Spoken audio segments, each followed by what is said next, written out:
بسم الله الرحمن الرحيم.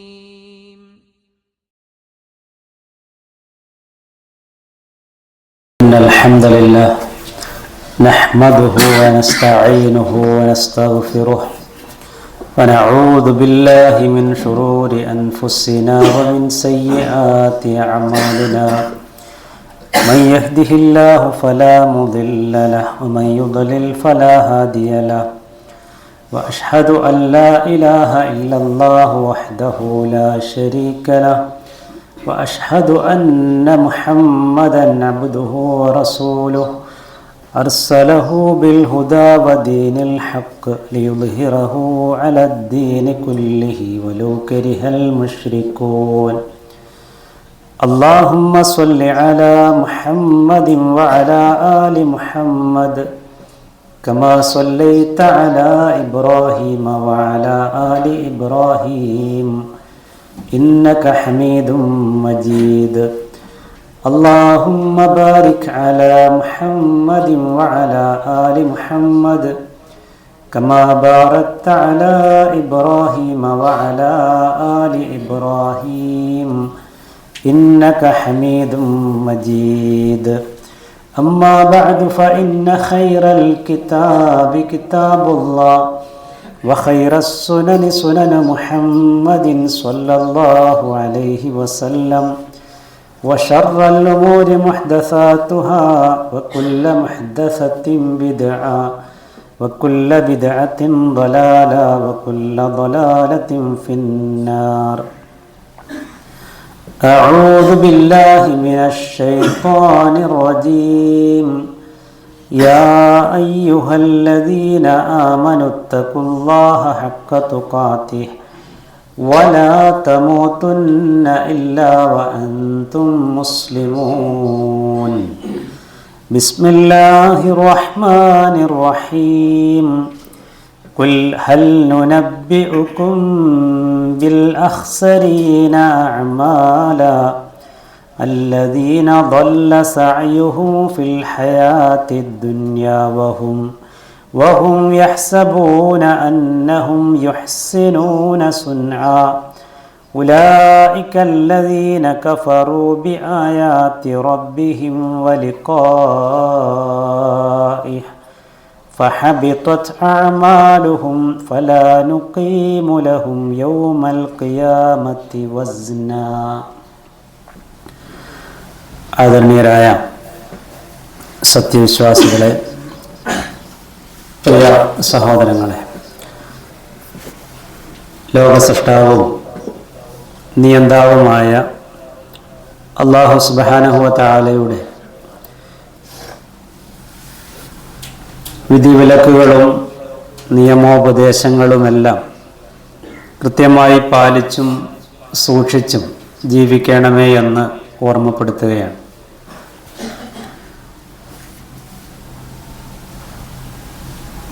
ഒരു നാട്ടിൽ, ഒരു രാജ്യത്ത് ആളുകൾ നന്മയും തിന്മയുമായി തീരുമാനിക്കുന്ന കാര്യങ്ങളുടെ അടിസ്ഥാനത്തിലല്ല നന്മയും തിന്മയും അത് തീരുമാനിക്കപ്പെടുന്നത്. ചില നാട്ടിൽ വളരെ മോശമായ ആചാരങ്ങളും വിശ്വാസങ്ങളും അവിടുത്തെ നന്മയാകാം, ധാർമ്മികതയാകാം. എന്നാൽ മറ്റൊരു രാജ്യത്ത് അത് തിന്മയും മോശമായ ഏർപ്പാടുമായി ആളുകൾ എണ്ണുകയും ചെയ്യും.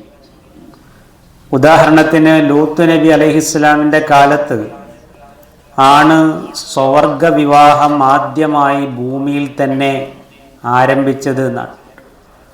ആ ജനതയും അവിടെയുള്ള നേതാക്കന്മാരുമൊക്കെ അതിനെ മഹത്വവൽക്കരിച്ചു, അതിലഭിമാനം കൊണ്ടു. അതുകൊണ്ടതൊരു നന്മയാകുമോ? ഇല്ല. അത് മുൻകാല ചരിത്രങ്ങളും ഇപ്പോഴുള്ള ചരിത്രങ്ങളും എല്ലാം പരിശോധിച്ചാൽ നമുക്കത് മനസ്സിലാവും. നമ്മൾ മുസ്ലിങ്ങളാണ്. ഒരു മുസ്ലിമിനെ സംബന്ധിച്ചിടത്തോളം അവന് ഒരു കാര്യം അല്ലെങ്കിൽ ഒരു പ്രവർത്തനം നന്മയാകണമെങ്കിൽ ഇസ്ലാം പഠിപ്പിച്ചത് ഒന്ന്, പ്രവാചക മാതൃകയിൽ അവനത് ചെയ്യണം എന്നാണ്. അപ്പം ഇന്നൊരു വീഡിയോ ശ്രദ്ധിച്ചിരുന്നു. ഒരു സ്ത്രീ 40-50 വയസ്സുള്ള ഒരു സ്ത്രീ ഒരു വീഡിയോ ചെയ്ത് വിടുകയാണ്.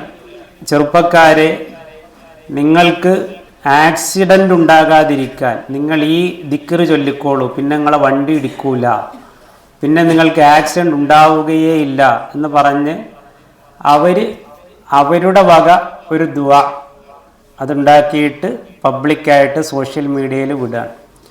അറിവില്ലാത്ത ആളുകളെ സംബന്ധിച്ചിടത്തോളം അവരത് വിശ്വസിക്കും, അവരത് ചൊല്ലിപ്പോവും. ആക്സിഡൻ്റ് ഉണ്ടായാൽ ഒരുപക്ഷെ അവർ ചിലപ്പോൾ ദീനം തന്നെ പുറത്തു പോയെന്ന് വരും. കാരണം ഇവരീ പറയുന്നത് ദീനാന്ന് വിചാരിച്ചിട്ടാണല്ലോ അവരത് ചൊല്ലുന്നത്. അപ്പം ഇങ്ങനെയുള്ള ഒരുപാട് ആളുകൾ അവനവൻ്റെ ഇഷ്ടത്തിനനുസരിച്ച് പ്രത്യേക കാര്യത്തിന് പ്രത്യേകം ദിക്റും ദുആയും അങ്ങനെ ഒരുപാട് പരിഹാര മാർഗങ്ങൾ അവരുടെ വക ഇങ്ങനെ അടിച്ചു വിട്ടുകൊണ്ടിരിക്കുകയാണ് ദീനിൻ്റെ പേരിൽ, റസൂലുള്ളാഹി സ്വല്ലല്ലാഹു അലൈഹി വസല്ലമയുടെ ഒക്കെ പേര്. അപ്പം അത് വലിയ തെറ്റാണ്. മാത്രമല്ല നബി സ്വല്ലല്ലാഹു അലൈഹി വസല്ലം പറഞ്ഞത്, ആരെങ്കിലും എൻ്റെ പേരിൽ ഒരു കളവ് പറഞ്ഞാൽ അവന് അതിന് പകരം ഒരു സീറ്റ് നരകത്തിൽ അങ്ങ് ഉറപ്പിച്ചൊള്ളട്ടെ എന്നാണ് പറഞ്ഞത്. ഉറപ്പാണെന്നാണ് പറഞ്ഞത്. അതുകൊണ്ട് നമ്മൾ ദീനിയായ കാര്യങ്ങൾ എന്ത് ചെയ്യുമ്പോഴും അത് വിശുദ്ധ ഖുർആനിൽ സ്ഥിരപ്പെട്ടതാണോ, ഹദീസിൽ സ്ഥിരപ്പെട്ട് വന്നതാണോ എന്ന് ഉറപ്പ് വരുത്തി മാത്രമേ നമ്മൾ ചെയ്യാവുള്ളൂ. അപ്പോൾ ഒന്ന്, പ്രവാചക മാതൃകയാണ്. 2, ഇഖ്ലാസാണ്. നല്ല ആത്മാർത്ഥതയോടുകൂടി ചെയ്യണം. ആരെയെങ്കിലും തൃപ്തിപ്പെടുത്താനോ ആരുടെയെങ്കിലും പ്രശംസ പിടിച്ചു പറ്റാനോ ആരെങ്കിലും തന്നെ വേദിയിൽ കയറ്റി അനുമോദിക്കാനോ ഒക്കെ ആയിട്ടാണ് സോഷ്യൽ ചാരിറ്റി പ്രവർത്തനങ്ങളടക്കം ചെയ്യുന്നത് എങ്കിൽ ഇവിടെ അതിന് കയ്യടിയും അംഗീകാരവും അവാർഡുമൊക്കെ കിട്ടുമെങ്കിലും നാളെ പരലോകത്ത് അത് വലിയ നഷ്ടമുണ്ടാക്കും. ഇപ്പം തന്നെ നമ്മൾ ദൃശ്യ ശ്രാവ്യ മാധ്യമങ്ങളിലൂടെയൊക്കെ കാണുന്നുണ്ട്, സമൂഹത്തിൽ വർഗീയതയും ഛിദ്രതയും കുഴപ്പങ്ങളൊക്കെ ഉണ്ടാക്കുന്ന ആളുകൾക്കാണ് നാടിൻ്റെ തന്നെ പരമോന്നത ബഹുമതികൾ നൽകിക്കൊണ്ടിരിക്കുന്നത്. അത് നമ്മൾ ജീവിക്കുന്ന ഈ നാടിൻ്റെ ഒരു പ്രത്യേകതയാണ്. അനർഹരായ ആളുകൾ പലതും കൈക്കലാക്കും, അർഹർക്ക് പലതും ലഭിച്ചില്ല എന്നും വരും. അതുകൊണ്ട് നമ്മൾ ചെയ്യുന്ന ഏതൊരു പുണ്യപ്രവർത്തനവും നമ്മളും റബ്ബും അതായിരിക്കണം നമ്മുടെ നീയത്ത്. അതിനിടയിൽ മറ്റൊന്ന് കയറി വന്നാൽ പ്രതിഫലം മുഴുവനും നഷ്ടപ്പെടും. അതുകൊണ്ടാണ് വിശുദ്ധ ഖുർആനിലെ വെള്ളിയാഴ്ച ദിവസം നമ്മൾ ഓതുന്ന സുന്നത്തായ സൂറത്തുൽ കഹ്ഫിൻ്റെ അവസാന ഭാഗത്ത് അല്ലാഹു പറഞ്ഞത്, ഖുൽ ഹൽ നുനബ്ബിഉകും ബിൽ അഖ്സരീന അഅമാല الذين ضل سعيهم في الحياة الدنيا وهم يحسبون أنهم يحسنون صنعا قل هل ننبئكم بالأخسرين أعمالا. നബിയെ, ഞാൻ നിങ്ങൾക്ക് അറിയിച്ചു തരട്ടെയോ എന്ന് ചോദിക്ക്. ബിൽ അഖ്സരീന അഅമാല, ഏറ്റവും നഷ്ടം സംഭവിച്ച നഷ്ടകാരികളായ ആളുകളെ പറ്റി, അത്തരം കർമ്മങ്ങളെപ്പറ്റി. അല്ലദീന ضل സഅയുഹും ഫിൽ ഹയാത്തി ദുനിയാ, ഐഹിക ജീവിതത്തിൽ അവരുടെ പരിശ്രമങ്ങൾ പിഴവിലായി പോയിട്ടുണ്ട്. വഹും യഹ്സബൂന അന്നഹും യുഹ്സിനൂന സുൻആ, അവർ വിചാരിക്കുന്നു ഞങ്ങൾ ചെയ്യുന്നത് നല്ല കാര്യങ്ങളാണ്, സൽപ്രവർത്തികളാണെന്ന്. ഉലൈക അല്ലദീന കഫറൂ ബിആയാതി റബ്ബിഹിം വലിഖാഇഹ്, ശരിക്കും അല്ലാഹുവിലും അല്ലാഹുവിനെ കണ്ടുമുട്ടുന്നതിലും ശരിയായ വിശ്വാസമില്ലാത്തവരാണവർ. ഫഹബിതത് അഅമാലുഹും ഫലാ നുഖീമു ലഹും യൗമൽ ഖിയാമത്തി വസ്നാ, അവരുടെ കർമ്മങ്ങൾ ഫലശൂന്യമാണ്, അവരുടെ കർമ്മങ്ങൾ ഒരിക്കലും തൂക്കമുണ്ടാവുകയില്ല. അവസാനം പറഞ്ഞ വാക്ക് ഫലാ നുഖീമു ലഹും യൗമൽ ഖിയാമത്തി വസ്നാ, അവരെത്ര കൊന്നും കണക്കിന് ചെയ്താലും അതിന് അള്ളാഹു അവിടുത്തെ വസനുണ്ടല്ലോ തുലാസ്, അതിൽ തീരെ തൂക്കം വെക്കൂല. ഒരു ഹദീസിൽ നമുക്കിങ്ങനെ കാണാം, അബൂ ഹുറൈറ റളിയല്ലാഹു അൻഹു റിപ്പോർട്ട് ചെയ്യുന്ന ഒരു ഹദീസിൽ ഇങ്ങനെ കാണാം, അതറിയോ, ഇന്നഹു ലയഅതി റജുലു അൽ അളീമുസ് സമീനു യൗമൽ ഖിയാമ, വലിയൊരു മനുഷ്യനെ നാളെ ഖിയാമത്ത് നാളിൽ കൊണ്ടുവരും. നല്ല തടിമാടൻ എന്ന് പറയാം, നല്ല തടിയുള്ള ഒരു മനുഷ്യനെ കൊണ്ടുവരും. ലാ യസിനു ഇൻദല്ലാഹി ജനാഹ ബഊലത്തിൻ, ആ മനുഷ്യനെ അള്ളാഹു തുലാസിൽ വെച്ചിട്ട് തൂക്കും, പക്ഷെ ഒരു കൊതുകിന്റെ ഭാരം പോലും അവിടെ അവൻ ഉണ്ടാവുകയില്ല. എന്നിട്ട് നബി സല്ലല്ലാഹു അലൈഹി വസല്ലം പറയാൻ, വഖാല ഇഖ്റഊ ഇൻ ശിഅ്തും, ഇനി നിങ്ങൾ വിചാരിക്കുന്നുവെങ്കിൽ നിങ്ങൾ ഓതിക്കോ, ഫലാ നുഖീമു ലഹും യൗമൽ ഖിയാമത്തി വസ്നാ, അവർക്ക് തൂക്കത്തിൽ ഒട്ടുണ്ടാവില്ല. എന്തേ കാരണം? ഒന്ന്, ഇഖ്ലാസോട് കൂടിയല്ല നന്മകൾ ചെയ്തത് എന്നതാണ്. രണ്ട്, ഇത്തിബാഉ സുന്ന, അവർ പാലിച്ചിട്ടില്ല, നബി മാതൃക അവർ പാലിച്ചിട്ടില്ല എന്നുള്ളതാണ്. അതുകൊണ്ട് രണ്ട് കാര്യങ്ങൾ നമ്മൾ ശ്രദ്ധിക്കണം. ഒന്ന്, ബിദ്അത്ത് ഒരു നിലയ്ക്കും വരരുത്. ലോകത്തൊരു മനുഷ്യനും ബിദ്അത്ത് ചെയ്യുമ്പോൾ ഞാൻ നരകത്ത് പോകാനാണെന്ന് വിചാരിച്ചിട്ട് ഒരു മനുഷ്യന് ലോകത്ത് ബിദ്അത്ത് ചെയ്യില്ല. കാരണം നന്മ എന്ന് വിചാരിച്ചാണ് ചെയ്യുന്നത്. എന്നാൽ ഹറാമ് ചെയ്യുന്നവർക്കൊക്കെ അറിയാം ഇത് വേണ്ടാത്ത പണിയാണ്, ഇത് നരകത്തിലേക്കുള്ള റൂട്ടാണ് എന്ന് പലിശ വാങ്ങുന്നവൻ അറിയാം, കള്ളു കുടിക്കുന്നവൻ അറിയാം, വ്യഭിചരിക്കുന്നവൻ അറിയാം, ലോട്ടറി എടുക്കുന്നവൻ അറിയാം, അരുതാത്ത മാർഗങ്ങളിലൂടെ ഉണ്ടാക്കുന്നവർക്കൊക്കെ അറിയാം ഹറാമിൻ്റെ പണി നരകത്തിലേക്കാണ്. ബിദ്അത്ത് ചെയ്യുന്നവരോ അങ്ങനെയല്ല, അവർ നന്മ എന്ന് വിചാരിച്ചിട്ടാണ് അത് ചെയ്യുക. അതുകൊണ്ട് വളരെ ശ്രദ്ധിക്കണം, ബിദ്അത്ത് വരരുത്, റിയാ വരരുത്, ലോകമാന്യത വരരുത്. വിശുദ്ധ ഖുർആനിൽ ചെറിയൊരായത്തുണ്ട്, യാ അയ്യുഹല്ലദീന ആമനു അത്തിഉല്ലാഹ വ അത്തിഉർ റസൂൽ വലാ തുബ്തിലൂ അഅമാലക്കും, അല്ലയോ വിശ്വാസികളെ, നിങ്ങൾ അല്ലാഹുവിനെയും റസൂലിനെയും അനുസരിക്കുക, വലാ തുബ്തിലൂ അഅമാലക്കും, നിങ്ങളുടെ കർമ്മങ്ങളെ നന്മകളെ നിങ്ങൾ ബാത്തിലാക്കി കളയരുതേ. അതെങ്ങനെ? അള്ളയെ അനുസരിച്ചല്ല ഒരു നന്മ ചെയ്യുന്നത് എങ്കിൽ, റസൂലുള്ളാഹിനെ ഇത്തിബാ ചെയ്തല്ല ഒരു കാര്യം ചെയ്യുന്നത് എങ്കിൽ അത് ബാത്തിലാണ് എന്നാണ് ആ പറഞ്ഞതിൻ്റെ അർത്ഥം. ഇപ്പം കഴിഞ്ഞു പോയ മാസം ഏതാ? റജബാൻ. നമ്മൾ ഉള്ളത് ഏതിലാണ്? ഷഅബാനിലാണ്. കഴിഞ്ഞ മാസം നമ്മൾ പറഞ്ഞിരുന്നു റജബ് 27-നുള്ള പ്രത്യേകമായ നോമ്പും നമസ്കാരവും ഒക്കെ റസൂലുള്ളാഹി സ്വല്ലല്ലാഹു അലൈഹി വസല്ലം പഠിപ്പിച്ചതേ അല്ല. അതുപോലെ ഷഅബാൻ നമുക്കറിയാം, ഇന്ന് ഷഅബാൻ 11 അല്ലെ 12 ആണ്. ഷഅബാൻ 15 വരുമ്പോൾ ആളുകൾ ബറാഅത്ത് നോമ്പെടുക്കാറുണ്ട്. അതേപോലെ ബറാഅത്ത് രാവ് ആചരിക്കാറും ആഘോഷിക്കാറുമുണ്ട്. പക്ഷെ റസൂലുള്ളാഹി സ്വല്ലല്ലാഹു അലൈഹി വസല്ലമയുടെ സുന്നത്തിൽ എവിടെയും അങ്ങനെയൊരു നോമ്പ് സ്ഥിരപ്പെട്ടു വന്നിട്ടില്ല എന്നാണ്. അങ്ങനെ ഒരു നോമ്പ് സ്ഥിരപ്പെട്ടു വന്നിട്ടേയില്ല. റസൂലുള്ളാഹി സ്വല്ലല്ലാഹു അലൈഹി വസല്ലം പഠിപ്പിച്ചതിടത്ത് എവിടെയും സ്വഹീഹായ ഒരു ഹദീസ് പോലും ഈ വിഷയത്തിൽ വന്നിട്ടില്ല.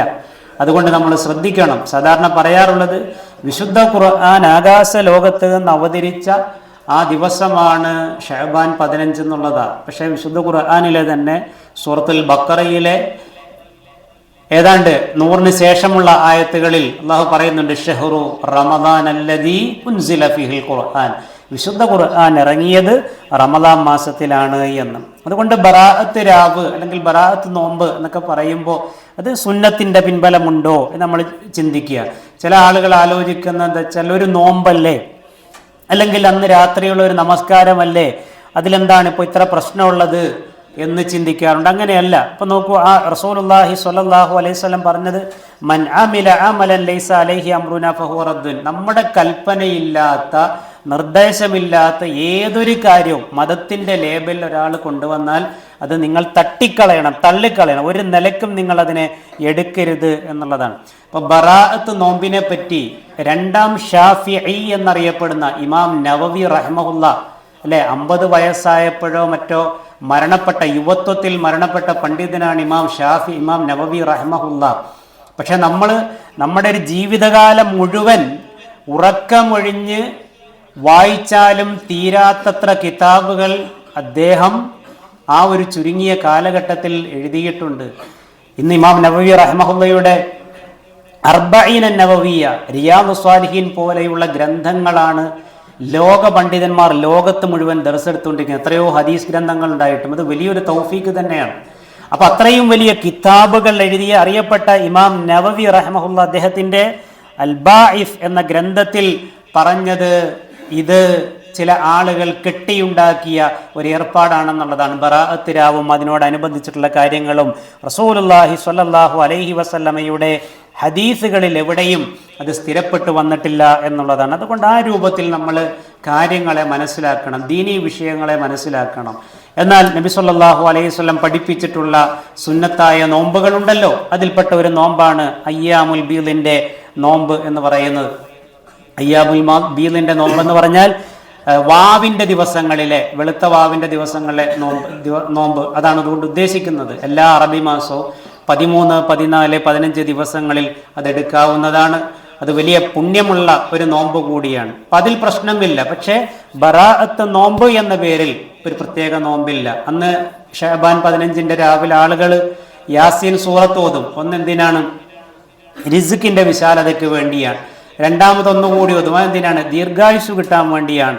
മൂന്നാമതോ മഗ്ഫിറത്തിന് വേണ്ടി. ഇതൊന്നും ഹദീസുകളിൽ സ്ഥിരപ്പെട്ടു വന്നതല്ല. സൂറത്ത് യാസീൻ ഓതിയാൽ അതിന് പ്രതിഫലമുണ്ട്, അല്ലേ? മറ്റു സൂറത്തുകൾ പാരായണം ചെയ്യുന്നത് പോലെ ഓതിയാൽ അതിന് പ്രതിഫലമുണ്ട്. പക്ഷേ ഇത്തരത്തിൽ റസൂലുള്ളാഹി സ്വല്ലല്ലാഹു അലൈഹി വസല്ലം നിശ്ചയിക്കാത്ത ഒരു സബബ് വെച്ചുകൊണ്ട് ചെയ്യുമ്പോൾ അത് ബിദ്അത്തായി മാറും. അതുകൊണ്ട് നമ്മൾ സുന്നത്തുകളെ മുറുകെ പിടിക്കുകയും ബിദ്അത്തുകളെ പാടെ വെടിയുകയും ചെയ്യുക. ഏതൊരു നന്മ ചെയ്യുമ്പോഴും അള്ളാഹുവിൻ്റെ പ്രീതി ആഗ്രഹിച്ചുകൊണ്ട് ഇഖ്ലാസോടുകൂടി ആ കർമ്മങ്ങൾ ചെയ്യാൻ നമ്മൾ ഓരോരുത്തരും ശ്രദ്ധിക്കുക. അള്ളാഹു സുബ്ഹാനഹു വ തആല അതിന് തൗഫീഖ് പ്രദാനം ചെയ്യുമാറാവട്ടെ.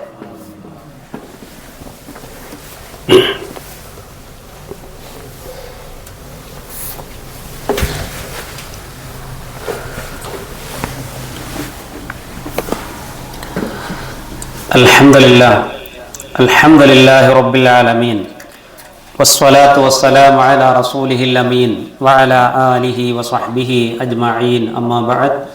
ഇത്തഖുല്ലാഹ ഇബാദല്ലാഹ്. അല്ലാഹു സുബ്ഹാനഹു വ തആലയുടെ വിധിവിലക്കുകളും നിയമനിർദ്ദേശങ്ങളുമെല്ലാം പാലിച്ച് ജീവിക്കണമേ എന്നൊരിക്കൽ കൂടി വസിയത്ത് ചെയ്യുകയാണ്. കഴിഞ്ഞ ദിവസം ഏകദേശം 60 വയസ്സ് കഴിഞ്ഞ ഒരു സഹോദരി മരണപ്പെട്ടിരുന്നു. അവരുടെ ജീവിതത്തിൽ നിന്ന് നമുക്ക് ഉൾക്കൊള്ളാൻ ചിലതുണ്ട് എന്നതുകൊണ്ടാണ് സാന്ദർഭികമായി ഞാനിത് സൂചിപ്പിക്കുന്നത്. നമ്മൾ നടത്തി വരുന്ന ഒരു ഓൺലൈൻ ഖുർആൻ പഠന ക്ലാസ്സിൽ സജീവ പഠിതാവായുണ്ടായിരുന്ന ഒരു സഹോദരിയാണ് അവർ. ഏകദേശം 60-65 വയസ്സൊക്കെ കഴിഞ്ഞിട്ടുണ്ടെന്ന് തോന്നുന്നു. ഒരു 2 മാസം മുമ്പ് നമ്മളെ അമ്മ ജുസ്ഇലെ 4 സൂറത്തുകൾ എടുത്ത് പരീക്ഷ നടത്തിയപ്പോൾ ഏതാണ്ട് 400ഓളം പേർ പങ്കെടുത്ത പരീക്ഷയിൽ അവർ പൂർണ്ണമായും ഉത്തരങ്ങൾ ശരിയാക്കി സമ്മാനം നേടിയിരുന്നു. ആ പരീക്ഷ എഴുതുന്നതിൻ്റെ മുമ്പ് എനിക്കയച്ച ഒരു മെസ്സേജ് ഇങ്ങനെയായിരുന്നു: എൻ്റെ ഫോൺ തകരാറിലായി, ഫോണിലുള്ളതെല്ലാം പോയി, അതുകൊണ്ട് പരീക്ഷയ്ക്കുള്ള പാഠഭാഗങ്ങളെല്ലാം ഏകദേശം ഒരു 5-6 മാസം എടുത്ത ക്ലാസ്സിൻ്റെ നോട്ടുകളൊക്കെ ഒന്ന് അയച്ചു തരണമെന്ന് പറഞ്ഞ് അത് മുഴുവനും അയച്ചു കൊടുത്ത് അതെല്ലാം നല്ലപോലെ പഠിച്ചിട്ട് പരീക്ഷ എഴുതി പൂർണ്ണമായും മാർക്ക് വാങ്ങി സമ്മാനം നേടി. അവർ ആണ് ഒരു 2-3 ദിവസം മുമ്പ് മരണപ്പെട്ടത്. ഞാൻ പറയുന്നത്, അത്രയും പ്രായമെത്തിയിട്ടും ഖുർആൻ പഠിക്കാൻ കാണിക്കുന്ന ആ ഒരു താല്പര്യം, ഒരു പഠിതാവായിട്ട് അള്ളാഹുവിലേക്ക് മടങ്ങണം, അള്ളാഹുവിൻ്റെ ഗ്രന്ഥത്തെ ചേർത്ത് പിടിച്ചുകൊണ്ട് മടങ്ങുകയാണ്. അവിടെ പ്രായം ഒരു തടസ്സമായില്ല. നമ്മൾ മനസ്സിലാക്കേണ്ടതും ഇതാണ്: നമ്മൾ മുസ്ലിങ്ങളായി ജനിച്ചു, എത്രയോ ആയി നമ്മൾ ഇവിടെ ജീവിക്കുന്നു. വിശുദ്ധ ഖുർആനിലെ എത്ര സൂറത്തുകളുടെ അർത്ഥം നമുക്കറിയാം എന്ന് നമ്മളൊന്ന് ആലോചിച്ച് നോക്കൂ. നമുക്ക് ആരോഗ്യമുണ്ട്, കണ്ണിന് കാഴ്ചശക്തിയുണ്ട്. ഒഴിവ് സമയം എന്നത് ശരിക്കും നമുക്കതാണ് കൂടുതൽ. ജോലിയേക്കാൾ കൂടുതൽ നമ്മൾ നോക്കിയാൽ ഒഴിവ് സമയം തന്നെയാണ് നമുക്ക് കൂടുതൽ. ഈ ഒഴിവ് സമയങ്ങൾ എത്രമാത്രം നമുക്ക് കൂടുന്നോ അതനുസരിച്ച് നമ്മുടെ ഹൃദയകാഠിന്യം കൂടും എന്ന് പറഞ്ഞ സലഫ് പണ്ഡിതന്മാരുണ്ട്, പൂർവികരായ പണ്ഡിതന്മാരുണ്ട്. അതുകൊണ്ട് ഒഴിവ് സമയങ്ങൾ കിട്ടുന്നത് പരമാവധി ഒഴിവാക്കുക. ഏതെങ്കിലും കാര്യങ്ങളിൽ എപ്പോഴും നിങ്ങൾ ഏർപ്പെട്ടുകൊണ്ടിരിക്കുക. ഒഴിവുകൾ കൂടുന്നതിനനുസരിച്ച് നിങ്ങളുടെ ഹൃദയകാഠിന്യം കൂടും എന്ന് പറഞ്ഞിട്ടുണ്ട് ചില പണ്ഡിതന്മാർ. അതുകൊണ്ട് സഹോദരങ്ങളെ, എപ്പോഴും നമ്മൾ ഖുർആനുമായിട്ടുള്ള ഒരു ബന്ധം കാത്തു സൂക്ഷിക്കണം. ഇപ്പം ഫോണിൽ പോലും ഖുർആനിൻ്റെ പരിഭാഷകൾ, അതിൻ്റെ ആപ്പുകൾ ഡൗൺലോഡ് ചെയ്ത് വായിക്കാനുള്ള സൗകര്യമുണ്ട്. ഒരു ദിവസം ഒരുപാട് നേരമില്ലെങ്കിലും ഒരു 5-10 മിനിറ്റെങ്കിലും ഖുർആൻ ആയത്തുകളുടെ അർത്ഥം ഒന്ന് കൃത്യമായി ഓർഡറായി പഠിക്കാൻ നമ്മളൊന്ന് നിയ്യത്ത് വെച്ചാൽ അൽഹംദുലില്ലാഹ് അത് വലിയൊരു പുണ്യമുള്ള കാര്യമായിരിക്കും. ഇൽമ നേടുന്ന അല്ലെങ്കിൽ തേടുന്ന അവസ്ഥയിൽ അള്ളാഹുവിലേക്ക് മടങ്ങുക എന്ന് പറഞ്ഞാൽ അള്ളാഹുവിന് ഏറ്റവും ഇഷ്ടപ്പെട്ട ഒരു മടക്കമാണ് അതെന്ന് പറയുന്നത്. അള്ളാഹു സുബ്ഹാനഹു വ തആല എപ്പോഴും അറിവ് നേടാനും അതനുസരിച്ച് അമല് ചെയ്യുവാനും നമുക്കെല്ലാം തൗഫീക്ക് പ്രദാനം ചെയ്യട്ടെ. റസൂലുള്ളാഹി സ്വല്ലല്ലാഹു അലൈഹി വസല്ലം വർധനവിനെ ചോദിച്ച പ്രധാനപ്പെട്ട ഒരു പ്രാർത്ഥന അല്ലെങ്കിൽ പ്രധാനപ്പെട്ട ഒരു വിഷയം എന്ന് പറയുന്നത് ഇൽമിൻ്റെ വിഷയത്തിലാണ്. റബ്ബി സിദ്നി ഇൽമ എന്ന് നബി വർധനവ് ചോദിച്ചിട്ടുള്ള സത്യത്തിൽ വളരെ അപൂർവം ചില വിഷയങ്ങളിലൊന്ന് അറിവ് മാത്രമാണ്. അപ്പം അതുകൊണ്ട് വളരെ ശ്രദ്ധിക്കുക, പരമാവധി അറിവുകൾ നേടുക. അത് നമ്മുടെ ജീവിതത്തിൽ ഉപകാരപ്പെടണം. നമ്മുടെ നമുക്ക് തഖ്വ വർദ്ധിപ്പിക്കാൻ അത് കാരണമാകണം. അല്ലാഹു സുബ്ഹാനഹു വ തആല അത്തരക്കാരിൽ നമ്മെല്ലാം ഉൾപ്പെടുത്തി അനുഗ്രഹിക്കുമാറാവട്ടെ. ആ സഹോദരിക്ക് അല്ലാഹു പുറത്തു കൊടുക്കട്ടെ, അവരുടെ ഖബറിടം വിശാലമാക്കി കൊടുക്കുകയും സ്വർഗത്തിൽ ഉന്നതമായ സ്ഥാനം നൽകി അനുഗ്രഹിക്കുകയും ചെയ്യട്ടെ. അല്ലാഹുമ്മ ഗഫിർ ലിൽ മുഅ്മിനീന വൽ മുഅ്മിനാത്ത് വൽ മുസ്ലിമീന വൽ മുസ്ലിമാത്ത് അൽ അഹ്യാഇ മിൻഹും വൽ അംവാത്ത്. اللهم أجرنا من النار اللهم أجرنا من النار اللهم أجرنا من النار. ربنا توفنا مسلمين والحقنا بالصالحين. ربنا لا تجعل في قلوبنا غلا للذين آمنوا ربنا إنك رؤوف رحيم. سبحان ربك رب العزة عما يصفون وسلام على المرسلين والحمد لله رب العالمين.